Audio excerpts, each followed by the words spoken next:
Under the Japanese occupation during much of World War II, the doctrine of Asia for the Asiatics was spread across Eastern and Southern Asia. During this period, the people of many Asiatic lands had their thirst for independence whetted.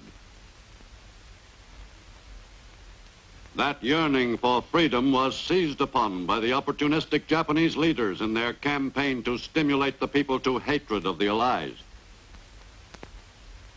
With the end of World War II, the stirrings of nationalism flared into eruption throughout most of Southern and Eastern Asia.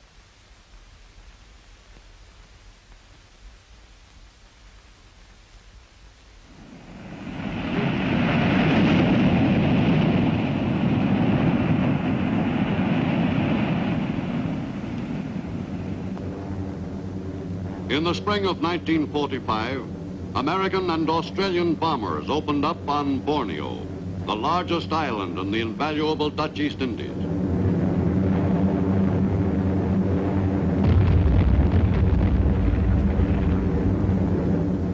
Borneo, strategically located between Malaya and Australia, was an important invasion target. Allied warships performed their familiar prelude to invasion.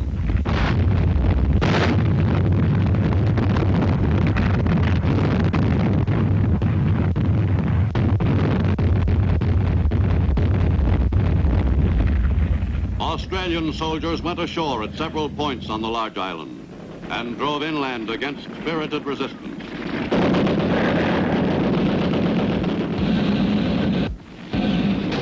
Tank infantry teams made rapid progress.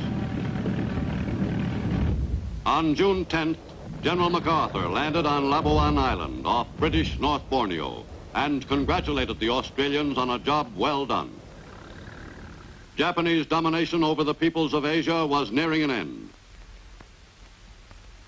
With the end of World War II, the islands of the East Indies, which had been ruled by the Dutch before the war, became the new independent nation of Indonesia in the eyes of the people of those islands.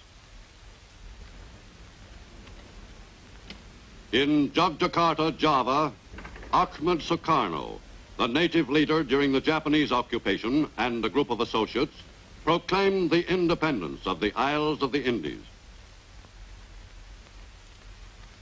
The nationalists consolidated their position quickly. Everyone available was enlisted to work in the common cause, the setting up of a functioning government strong enough to withstand any attacks upon it by the Allied forces scheduled soon to arrive. The nationalists were determined to stand their ground. In December 1945, the first Dutch troops arrived in the Indies, 4 months after Japan surrendered. The Dutch Marines were assigned to take over the job of keeping order and restoring the islands to Dutch rule, a job which had been performed by British troops until the arrival of the Dutch Queen's forces.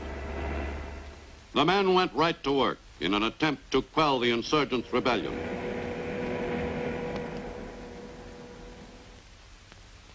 At Cirebon, on the island of Java, Dutch and Indonesian leaders effected a partial compromise of differences and a ceasefire in the Linggadjati Agreement. But that condition did not last long. Dutch troops moved into territory acknowledged to be Republican by the terms of the agreement. The Dutch police action resulted in a renewal of violence. A settlement of differences between the Dutch and Indonesians seemed more remote than ever. Bridges were destroyed by the retreating natives. The Indonesians ravaged their own land rather than have it prove useful to the Dutch. In mid-1947, the United Nations attempted mediation. Australia's delegate, William Hodgson, called for an immediate cessation of hostilities and peaceful arbitration. But the issue was far from being settled. The communists in Indonesia, who had been supporting the nationalists in their fight for independence, rebelled. The Republican troops went to work quickly, rounding up every communist they could locate. The uprising was ineptly staged, and within a month it was decisively crushed by the Indonesian Republican forces. With its leaders either captured or killed, the communist force collapsed, and the threat to the success of the nationalist cause ended. In December 1949, the islands of the Indies officially became the Republic of the United States of Indonesia. Elected president by the 16 Nagaras of the Federation of Indonesian States, Sukarno was sworn in a ceremony at Yogyakarta. The new ruler, who had collaborated with the Japanese, had been striving toward this day for some 30 years. Finally, after 4 years of fighting and negotiating, he and his people were officially recognized as an independent nation.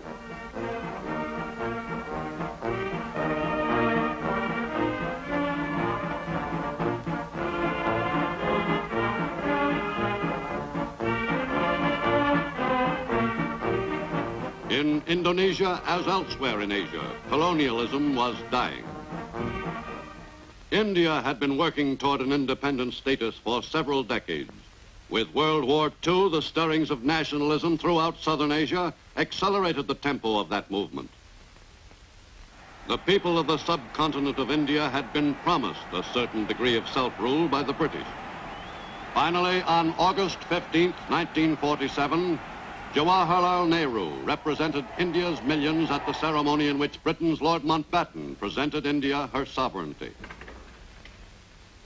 The new India became an important member of the British Commonwealth of Nations, but Britain no longer ruled the vast territory which held a dominant position in southern Asia.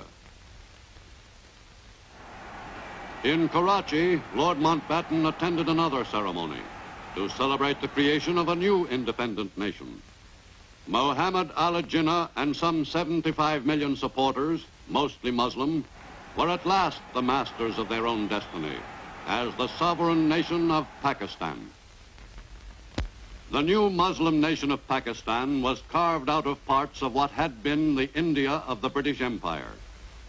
The balance of the Indian colonial territory became the new Hindu nation of India. But freedom for the peoples of the Indian subcontinent was accompanied by rioting and bloodshed. Hundreds of thousands died in these fierce clashes between the Muslims and Hindus over the division of the land between Pakistan and India. Some of the territory at issue became a no man's land. Millions of natives left their homes to move to an area where their religion was honored. Muslims poured into Pakistan, and Hindus caught within the borders of the new Muslim nation migrated to the new India. For many, the move meant uprooting their lives, but no sacrifice was too great to make for their religious freedom. India's independence was a high point in the life of Mohandas Gandhi, the spiritual leader of the nation's millions and its most powerful nationalist leader. Passive resistance was Gandhi's approach, a doctrine he practiced with great effect in furthering the cause of nationalism. But in January 48, Gandhi was assassinated by a member of an extremist faction. India had lost her steadiest guiding hand. Thousands upon thousands paid homage to India's great leader. The mourners included not only Hindus, but Muslims, Sikhs, and Britons, who sincerely believed that the world had lost a great man. In Pakistan, as in India, strong efforts were made to effect conciliation of differences between the two nations. But in Kashmir, a disputed province, the strange situation flared into open warfare. To the Western world, Kashmir had long been a fabled, remote land. In 1947, Kashmir's Maharaja refused to accede to either India or Pakistan, and the fight was on. Indian armed forces arrived to combat the Muslim troops from Pakistan.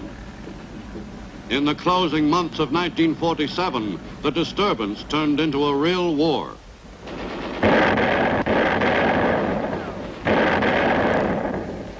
On January 1st, 1949, Through the efforts of the United Nations, a ceasefire was effected. Pakistan refused to withdraw its troops from the disputed province when India declared its intentions of keeping its soldiers in the area. Pakistan held some economic advantages over India, for in East Pakistan, the bulk of the world's jute is grown. Pakistan's supply of this precious fiber, no longer sent to India, was now shipped directly overseas. Both nations underwent rigid economic readjustment. Even India's fabulously wealthy Maharajas felt the pinch. They were stripped of much of their political power and some of their wealth. But India's former ruling classes still managed to lead a luxurious existence, far removed from the lot of the untouchables at the lowest level of Hindu life. For millions of India's people lived on only a few grains of rice. On January 26, 1950, the Republic of India was established. India had been a free nation for almost 2.5 years, but this ceremony heralded the severing of the bond with the British Crown. That on and from this, the 26th day of January 1950, India, that is Bharat, shall be a sovereign, democratic republic.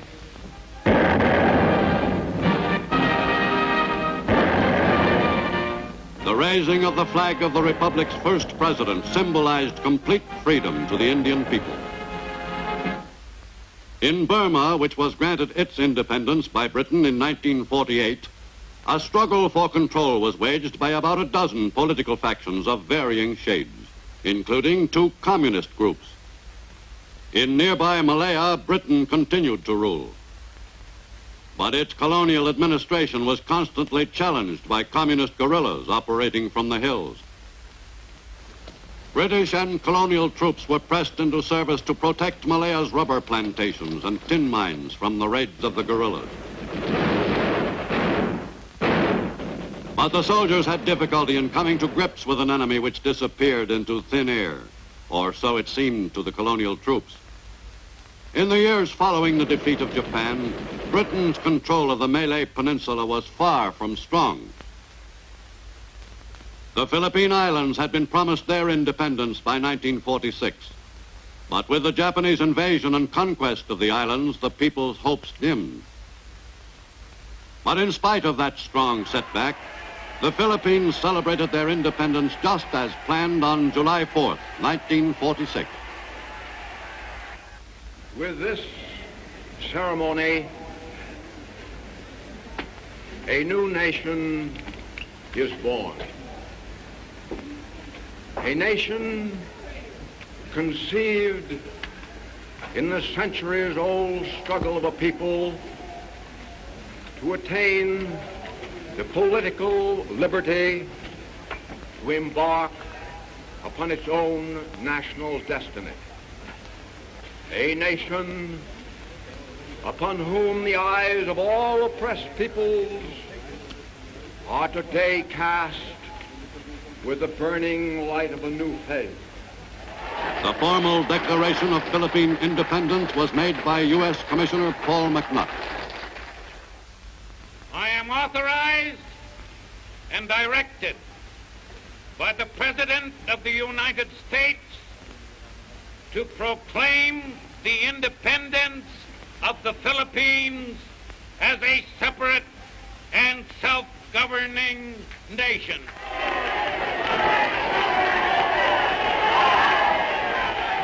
The infant republic experienced the customary growing pains during those first heady months of freedom.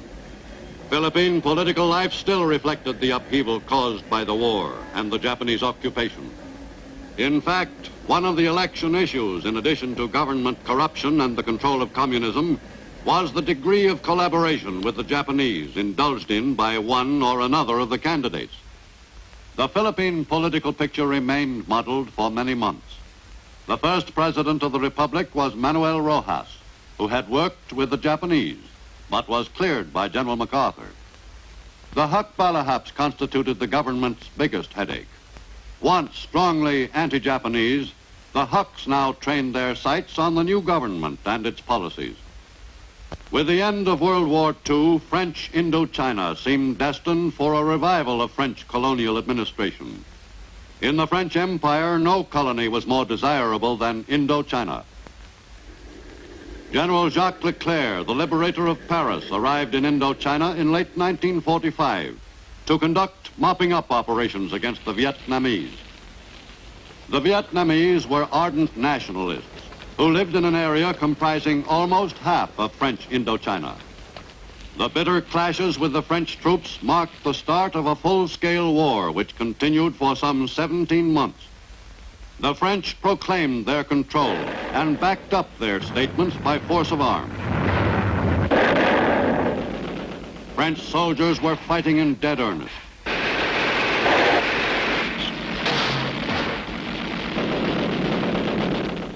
For Frenchmen, no part of the war-ravaged colony was entirely safe.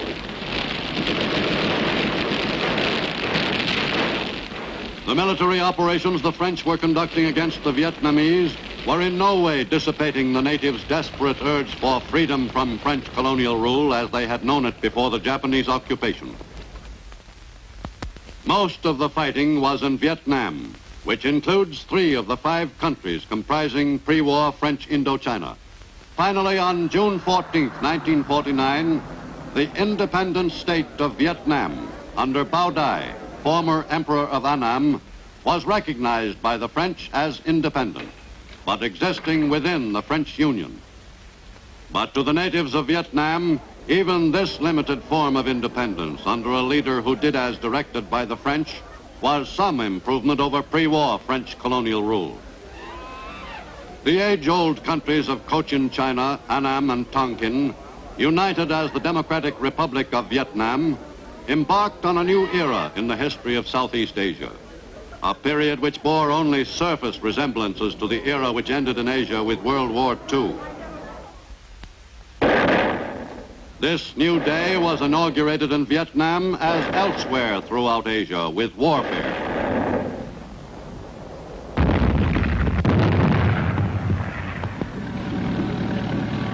The most urgent task facing the French and Vietnamese was the job of containing the advances of communist Viet Minh forces, which were operating in strong guerrilla groups throughout Vietnam. To the north, Asia's most troubled country, China, moved right from one war, that with Japan, to another, the war with the communist forces, without a pause.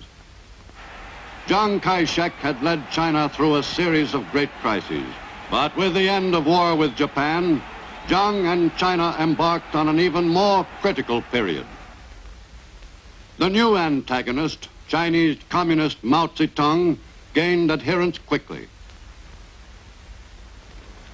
Chiang's forces fought a long, exhausting series of campaigns in a vain attempt to stop the communist advance from spreading across China.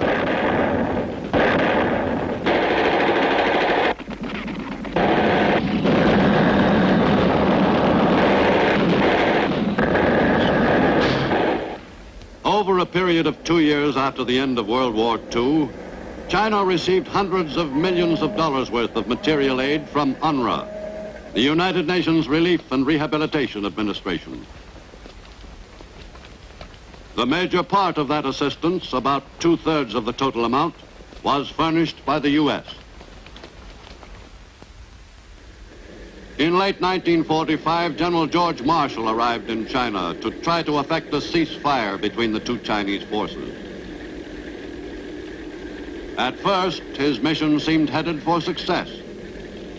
During January 1946, a series of conferences involving both nationalists and communists achieved some positive results. On January 10th, a ceasefire agreement was reached, endorsed by the nationalists and communists in the mediator's presence. But the Marshall Mission and a subsequent survey of the problem conducted by General Albert Wedemeyer both proved inconclusive. Meanwhile, Mao's forces grew stronger while the debate raged on what U.S.-China policy should be. By early 1949, Mao commanded a formidable fighting force. In late May of that year, Shanghai fell to the advancing Chinese Communist armies. The Communist soldiers moved quickly into the heart of the city, which had been evacuated by the nationalists after they had boasted that they would defend it with the last drop of their blood. The Chinese civilians in Shanghai were quick to applaud their new masters. Overnight, Shanghai's population became ardently communistic. In Beiping in October 1949, Russia's ambassador, Roshin, presented his credentials to Mao Zedong, and the bond between the Chinese Communists and the Soviet Union was cemented. Mao Zedong, once a lowly party worker, now assumed the stature of the dominant figure in all of Eastern Asia. The nationalist troops, those that hadn't joined forces with the communists, fled southward with their families. Many surrendered their weapons to the French in Indochina. The nationalist defense of China had turned into a rout. From a small area in North China, Mao's forces swept over all of mainland China. Formosa provided a haven for Chiang and the remnants of his army. Beginning in December 1949, on his island sanctuary, Chiang worked toward the day when China could be freed from the communist yoke. He had the support of the United States, but Britain, by recognizing Red China, weakened the cause of Generalissimo and Madame Chiang. Britain has bartered the soul of a nation for a few pieces of silver. I say, for shame to Britain. One day, these pieces of silver will bear interest in British blood, sweat and tears on the battleground of freedom. For that which is morally wrong can never be politically right. In addition to U.S. military aid for his troops, Chiang was further aided by the presence in waters off Formosa of the U.S. 7th Fleet, which was assigned by the U.S. to save the island from the communists. In Korea, which had been ruled by the Chinese and the Japanese during the past century, the end of World War II introduced two allied powers, Russia and the United States, which occupied the northern and southern sections of the country. It is my sincere belief that our great victories on the battlefields of the world will be followed by complete cooperation and collaboration around the council tables of the great nations, resulting in continuance of world peace, and that our conferences here will solve the pressing problem of the Korean people.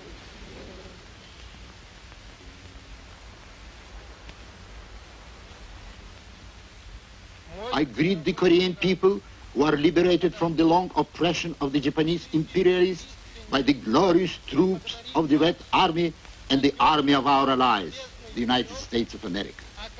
General Hertz, I would like to express assurance that our negotiations with your representative will bring the solution of urgent problems having vital importance for the whole of Korea.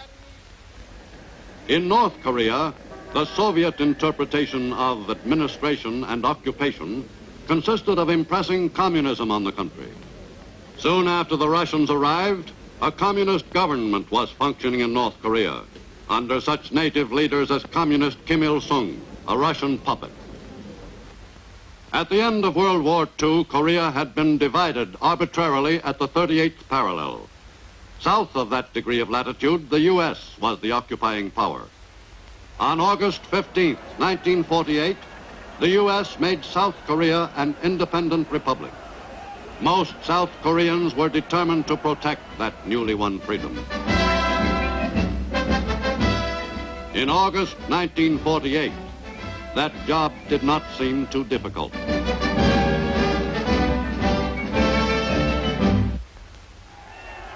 But during the first years of the infant republic's existence, the job of protecting that independence assumed larger proportions. Communist demonstrations inspired by natives in the northern half of Korea gave the first inkling of further trouble ahead. The 38th parallel of latitude was to prove a most ineffectual barrier against the sweep of communist aggression from the North.